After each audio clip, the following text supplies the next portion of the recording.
Atos capítulo 6. Vamos ir lendo de versículo a versículo e estudando cada um dos versículos. Então, no versículo 1 diz: Ora, naqueles dias, crescendo o número dos discípulos, houve uma murmuração dos gregos contra os hebreus, porque as suas viúvas eram desprezadas no ministério cotidiano. Como a gente já vem estudando o livro de Atos, né? Então, primeiro houve uma perseguição, capítulos 4 e 5, né? Que veio de fora contra a igreja. Depois veio a infiltração, a corrupção, capítulo 5, Ananias, Safira. E agora vem a distração, vem a murmuração, vem a divisão que ocorre dentro da igreja, né? A gente vai ver ali que eles, crescendo o número de discípulos, houve então uma murmuração, houve uma divisão entre gregos, contra hebreus, as suas viúvas contra as viúvas dos outros. Então começou-se uma murmuração, uma divisão dentro da igreja, né? Todas essas, seja a perseguição, seja a corrupção, seja a murmuração, foram motivos, talvez, de Satanás, principalmente que não queria o avanço da igreja, mas do próprio povo, que somos pecadores, foram motivos para tentar impedir o avanço da igreja, do evangelho, só que nenhuma delas venceu, conseguiu parar o avanço do evangelho, conseguiu parar o crescimento da igreja, né? Então, mesmo que Satanás, mesmo que pessoas mais intencionadas tentam parar a igreja, tentem parar o evangelho, ele não vai parar, ele vai continuar crescendo até o final. Então, apesar de ser algo correto, bom e não ruim, que era a assistência aos necessitados, mas mesmo assim começou a tornar-se em algo que poderia prejudicar a comunhão e o crescimento da igreja. E até muitos, quando leem, né, falam e comentam sobre a igreja primitiva, a primeira igreja, queriam voltar a ser como era lá antigamente, na primeira igreja. Então, muitos pensam que a igreja primitiva era perfeita, né? Só que a gente vê que desde o início da igreja já havia problemas. E isso ocorre por quê? Porque ali há pessoas ainda salvas, regeneradas, santificadas, só que ainda pecadoras neste mundo. Então, vai haver problemas. Aqui na terra não haverá uma igreja perfeita em lugar nenhum. Nunca haverá.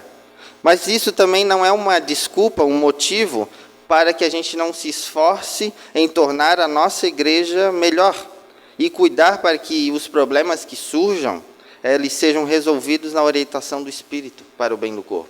Então, não vai ter uma igreja perfeita, só que a gente pode torná-la perfeita diariamente, buscando resolver os problemas, as situações que vão vir a acontecer, seguindo a orientação do Espírito, assim como a gente vai ver no texto aqui que os apóstolos fizeram, né?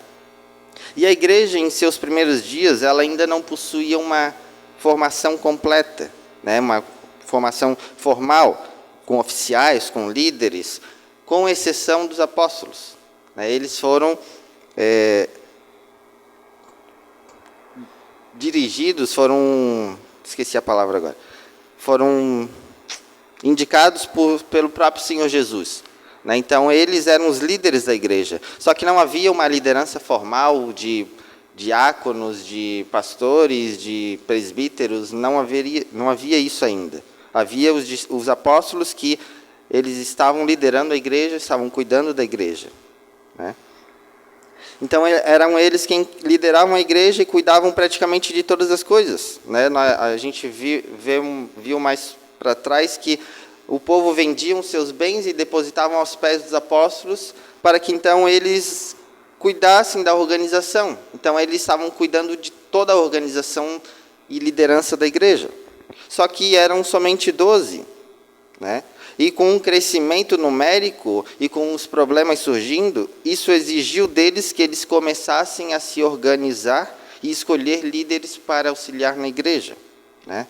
Isso por quê? Porque a igreja ela cresceu com tanta rapidez que os apóstolos eles não conseguiam mais lidar com a distribuição diária de alimentos, com a pregação do Evangelho, com o avanço da palavra de Deus, né? Isso pesou, né? Porque a gente vê lá em Atos 2:41, 3.000 creram. Depois o número de crentes crescia diariamente, Atos 2:47. A seguir o número de membros da igreja passou para 5.000 homens, Atos 4:4. E esse número multiplicou em Atos 6:1. E mais uma vez o número multiplicado cresceu muito, versículo 7.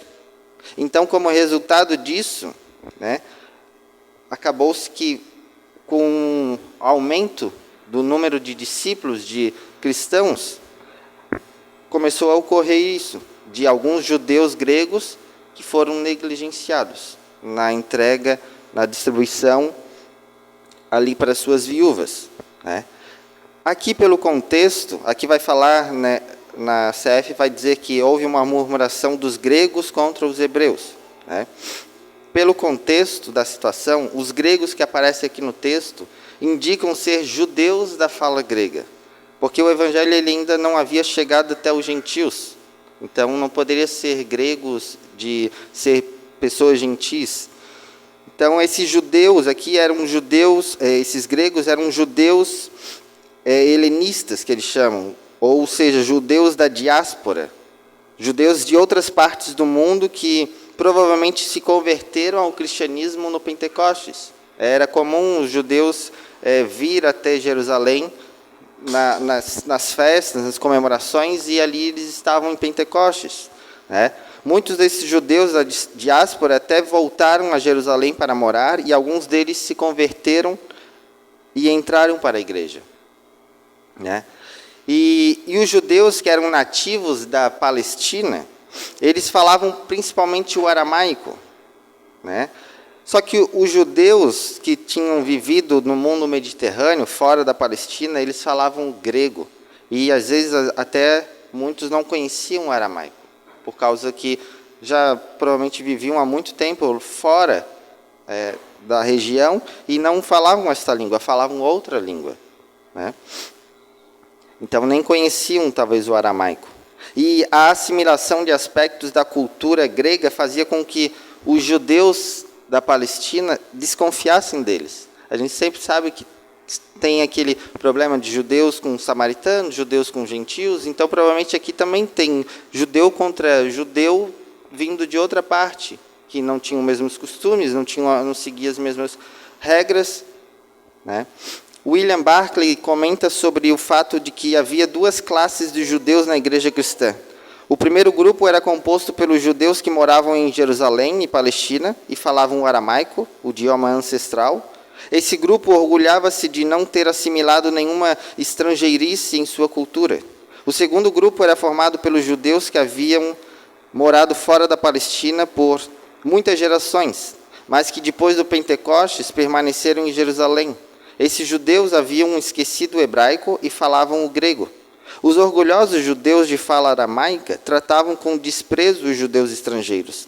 Essa fissura no relacionamento manifestou-se na distribuição diária dos recursos. Então, como ele comenta aqui, realmente havia dois grupos. Um grupo que eram os judeus da Palestina ali, que falavam aramaico, que viviam costumes do povo judeu, e os judeus que eram de fora, de fala grega, de costumes diferentes. Então, provavelmente isso causou uma fissura no relacionamento, porque muitas vezes um tinha preconceito do outro, né? Então, os judeus de fala grega, eles criam que as suas viúvas não estavam recebendo uma porção adequada de mantimentos daquilo que a igreja distribuía para os seus cuidados, né? Os cristãos que falavam grego reclamaram que as suas viúvas não eram tratadas de forma justa, né? A queixa acerca da ajuda aos pobres não passava de um mero sintoma de um problema mais profundo, que era os cristãos de língua hebraica e os de língua grega estavam divididos em dois grupos separados. Então, já desde o início da igreja, isso ocorre, infelizmente, né? Por costumes, por preconceito, por qualquer que seja, né? Então, é muito provável que o esquecimento das viúvas aqui dos judeus de fala grega, claro, não fosse proposital, né? Só que a queixa acabava caindo sobre os apóstolos, porque eles eram os responsáveis, eles estavam encarregados dessa distribuição, né? Então, com essa divisão, a reclamação veio para os apóstolos, veio para a liderança da igreja, né? Por quê? Porque lá, na lei judaica, uma mulher ela não recebia herança.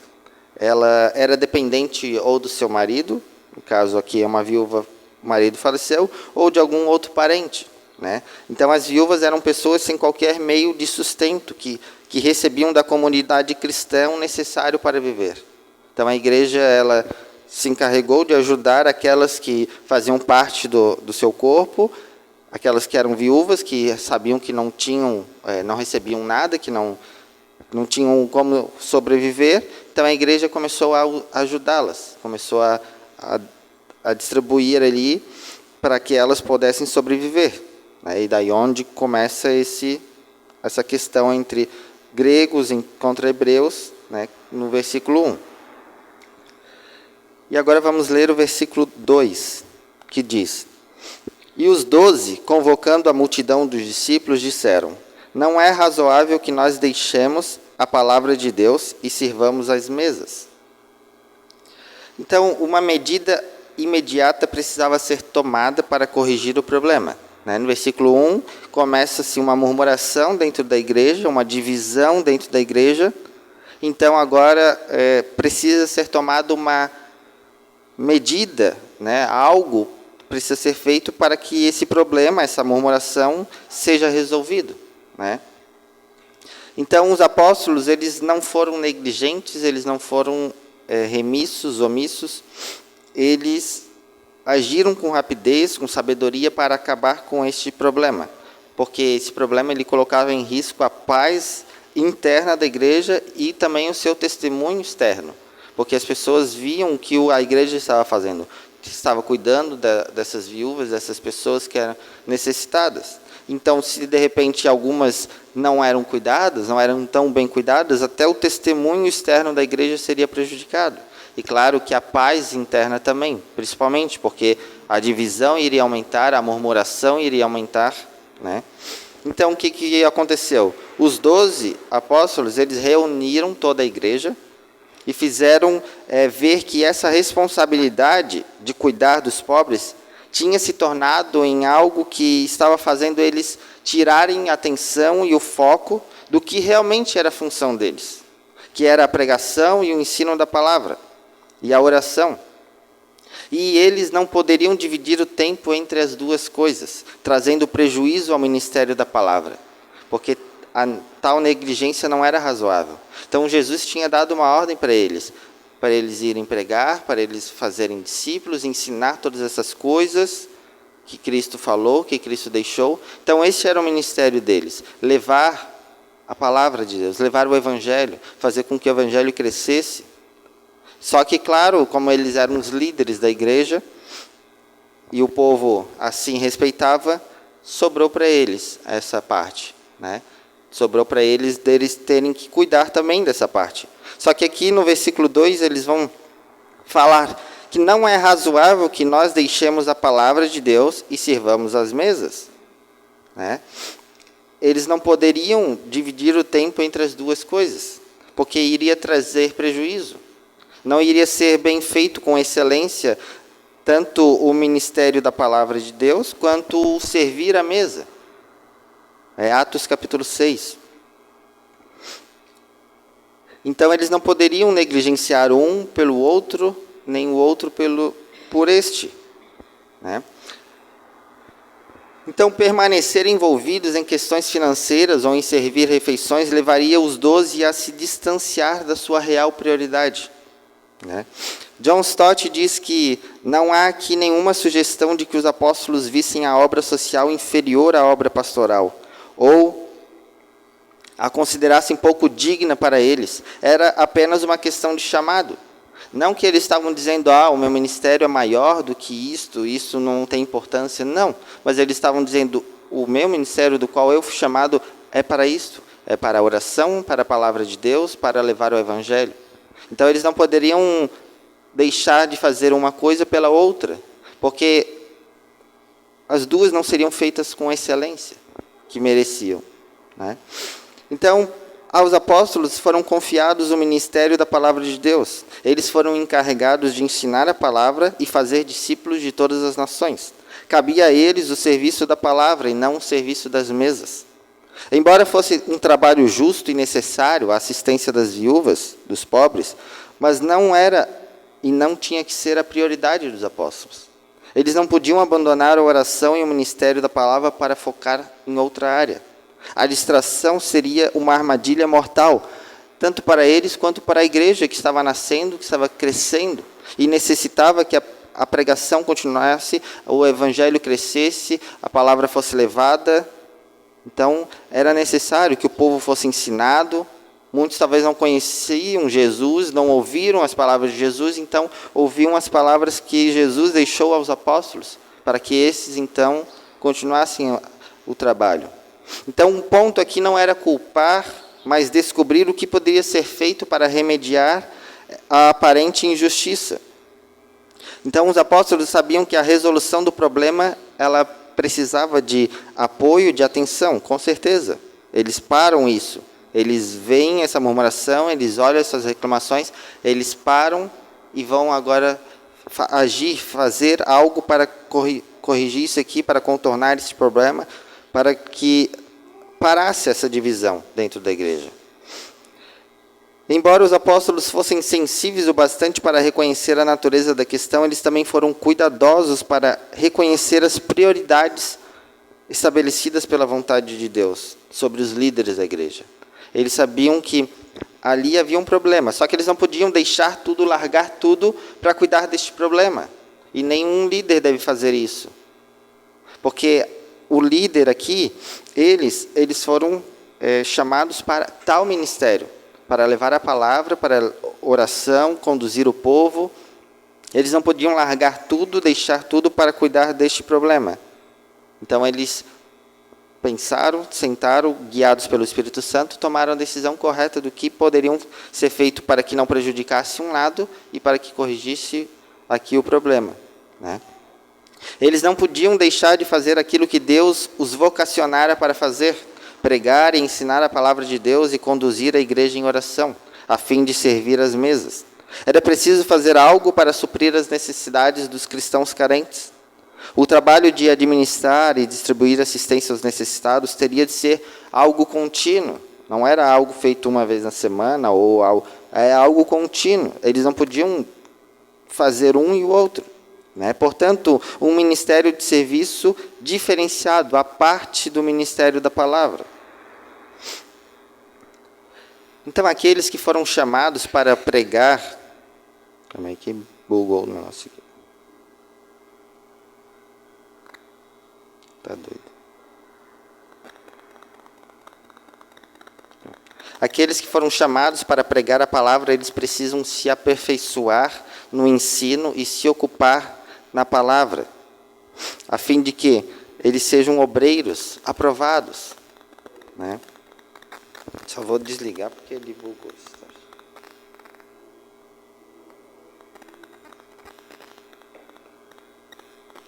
Tá pulando.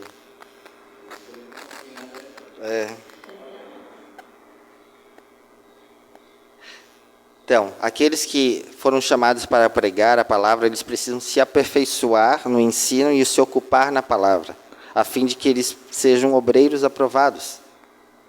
Se os apóstolos tivessem abandonado a oração e o ministério da palavra para servir as mesas, a igreja teria perdido o seu foco e o seu poder.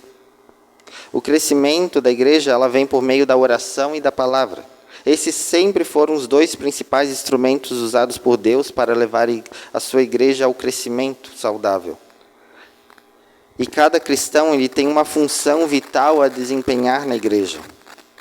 Conforme diz lá em 1 Coríntios 12, dos dons que o Espírito Santo distribui a cada um. E como diz lá em Efésios, que uns foram chamados para isso, outros para aquilo, e assim foi, para o crescimento da igreja, para que um auxilie o outro no crescimento. Então, cada cristão ele tem uma função vital a desempenhar na igreja. Você tem um dom dado por Deus para desempenhar na igreja, para que o seu dom seja usado para o crescimento do próximo, para que a igreja ela cresça e se pareça com Jesus Cristo. Então, se você já ocupa uma posição de liderança e está sobrecarregado por suas responsabilidades, determine quais são as habilidades que lhe foram dadas por Deus e reveja suas prioridades. Então procure outras pessoas para ajudá-lo, assim como os apóstolos fizeram. Eles viram que não conseguiriam lidar com toda a situação, e nem era para eles lidarem com tudo isso. Então o que eles fazem? Eles buscam outras pessoas para ajudá-lo. E se você não faz parte da liderança, saiba que você tem dons que podem ser usados por Deus em várias áreas do ministério da igreja. Coloque esses dons a serviço do mestre. Então, cada parte, cada membro do corpo, ele está ali por um motivo. E Deus deu dons para que eles sejam usados dentro do corpo, dentro da igreja, para que este corpo seja um corpo saudável e cresça. Então, eles convocam a multidão de discípulos e falam que não é razoável que eles deixem a palavra de Deus e sirvam as mesas. E agora, no versículo 3, eles falam o seguinte: Escolhei, pois, irmãos, dentre vós, 7 homens de boa reputação, cheios do Espírito Santo e de sabedoria, aos quais constituamos sobre essa necessidade.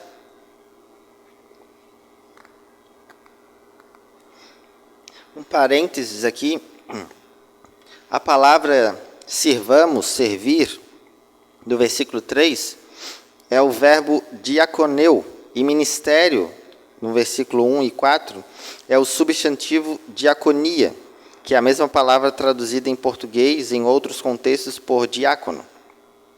Como o diácono vem de diáconos, os homens aqui escolhidos são frequentemente mencionados como os 7 diáconos, mas essa designação não é dada no texto.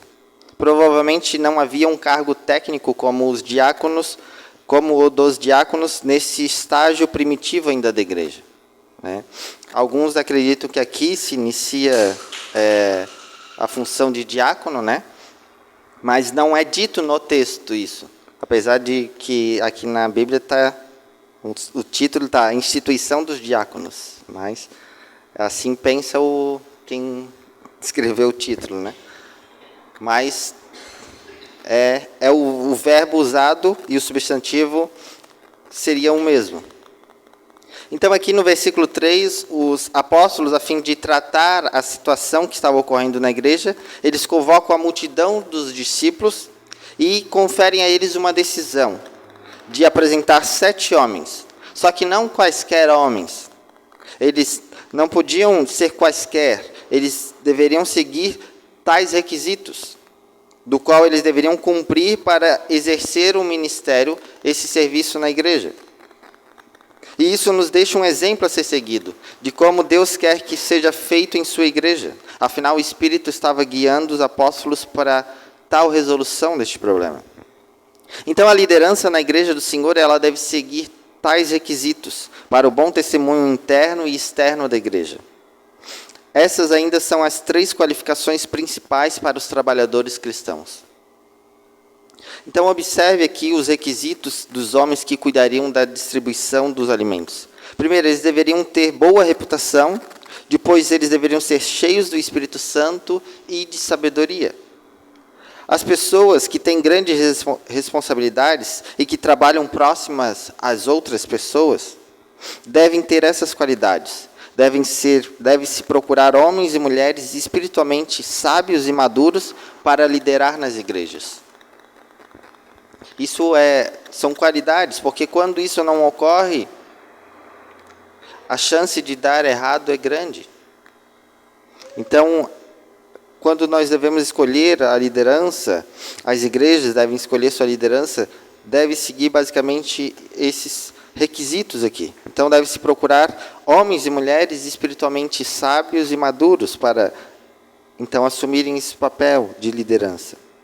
A vida desses homens deveria ser condizente com a fé que eles professavam. Eles sabiam qual era a vontade de Deus e eles estavam comprometidos em levar o seu testemunho até o fim de suas vidas. Assim, eles eram confiáveis para assumir tal responsabilidade e autoridade. Então, primeiro aqui passa até muitas vezes batido, mas claro que o contexto indica que seja óbvio isso, mas, né, se está escrito, deve ser por um motivo. Só que, quando os apóstolos falam, eles dizem, escolhei, pois, irmãos. Então, o indicado deveria ser irmão dentre vós, ou seja, tinha que ser alguém que é crente, provavelmente batizado, alguém que demonstrou ao mundo que morreu para si, para Cristo, e ressuscitou para Cristo, e conhecido por todos como pertencente à congregação. É aqui a primeira vez que aparece a palavra irmãos, no sentido de irmão espiritual em Cristo. E então deveria ser um irmão dentre vós, alguém que fosse reconhecido como um crente, como alguém que pertence à congregação, né? Escolhei, no começo do versículo 3, fala escolhei, literalmente quer dizer procurar, visitar ou inspecionar com o objetivo de encontrar as qualificações necessárias. Então, os apóstolos vão dizer, escolham, procuram, visitam, inspecionem com o objetivo de encontrar alguém com essas qualificações, um que seja irmão, que seja crente, que seja fiel, dentre vós, no meio de vós. Então, eles falam para que eles escolham irmãos dentre vós, no meio de vós, alguém que provavelmente já ajudava nessa parte, alguém que provavelmente já lidava com essas situações e ajudavam. E o primeiro requisito era que estes homens fossem homens de boa reputação, como explica Paulo em sua carta a Timóteo. Vamos abrir lá em 1 Timóteo, capítulo 3.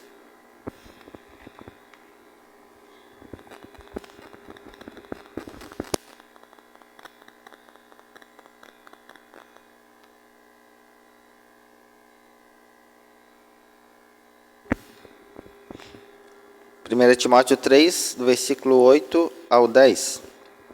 Aqui sim está falando dos diáconos, a instrução de Paulo a Timóteo.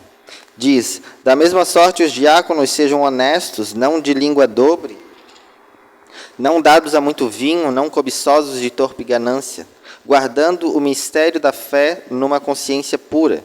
E também esses sejam primeiros provados, depois sirvam, se forem irrepreensíveis. Então, aqui eles devem seguir alguns requisitos também, como Paulo está dizendo. Eles têm que ser honestos, eles não podem ser cobiçosos, eles têm que guardar o mistério da fé, eles têm que ser primeiro provados, né? Então, estes homens eles deveriam dar bom testemunho aos de fora, tanto como entre os irmãos. Isso é necessário também para o bom testemunho da igreja na sociedade. Então, aqui, quando fala homens de boa reputação, tanto dentro quanto fora da igreja. Pessoas que sejam conhecidos pela sua reputação, pelo seu testemunho. Ele deve ser alguém honesto, gentil, leal, honroso, íntegro, respeitável, responsável, justo e verdadeiro. Deve seguir esses requisitos. Deve ser alguém que siga esses requisitos para o bom testemunho entre os irmãos, para que os irmãos assim confiassem nesses homens, e para que também seja um bom testemunho para os de fora, porque aqueles homens são respeitados, são respeitáveis, são responsáveis, são justos. Afinal, eles iam lidar com este problema de uma murmuração, de um falando contra o outro, um dizendo contra o outro. Eles tinham que analisar toda a situação, eles tinham que não pender somente para um lado, mas ver todos os lados. Então, eles teriam que ser uma pessoa justa, verdadeira, respeitável, leal, principalmente a Deus. Então, este é o primeiro requisito. Eu achei que conseguiria, mas não vai dar, o tempo já acabou. Não estou acostumado com... E é muito rápido. Então, não sei, pastor, talvez daí domingo que vem continuar. Né? Então, amém, irmãos.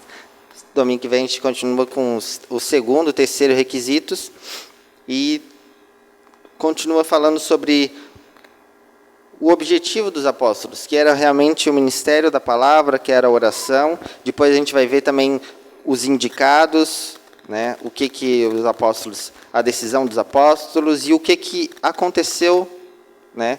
Do problema, da decisão, da ordem que os apóstolos deram, da decisão do povo, qual foi o resultado disso tudo. Então, domingo que vem a gente continua. Deus abençoe.